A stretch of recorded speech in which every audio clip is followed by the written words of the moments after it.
Imagine the entire football world coming together for the biggest FIFA World Cup in history. For the first time ever, 48 nations will battle across 3 countries, creating a tournament larger, longer and more exciting than anything we've seen before. But who are these teams? How did they qualify? And which nations could surprise the world? Let's find out. The FIFA World Cup 2026 is set to be a historic event. Hosted by the United States, Canada and Mexico, this tournament will introduce a new era of international football. With more teams than ever before, fans will get to see new football cultures, emerging nations and traditional giants all competing on the same stage. Qualifying for the World Cup is never easy. Teams spend years battling through continental competitions, facing intense pressure and passionate rivals. For many countries, simply reaching the World Cup is already a national achievement. The qualified teams come from every corner of the globe. Europe sends many of football's traditional powerhouses.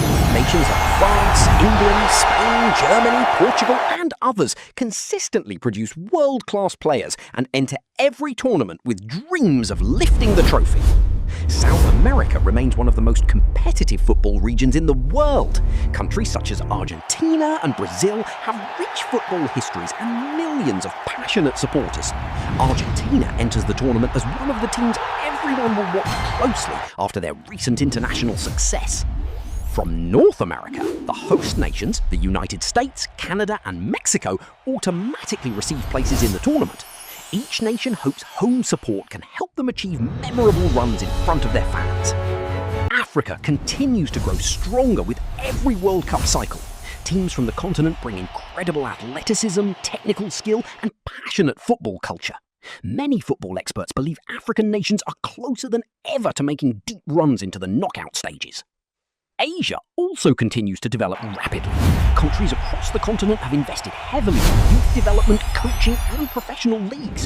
As a result, Asian teams are becoming increasingly competitive against traditional football powers. Oceania gains greater representation under the new World Cup format. This gives emerging football nations a larger opportunity to compete on the world's biggest sporting stage. Interesting facts. Here's something fascinating. FIFA World Cup 2026 will feature 48 teams instead of the previous 32. That means more matches, more stories, and more opportunities for underdog nations to make history. Another interesting fact is that Mexico will become the first country ever to host World Cup matches in 3 different men's FIFA World Cups. Meanwhile, the United States will host the majority of the tournament's games. The expanded format also means that several nations could make their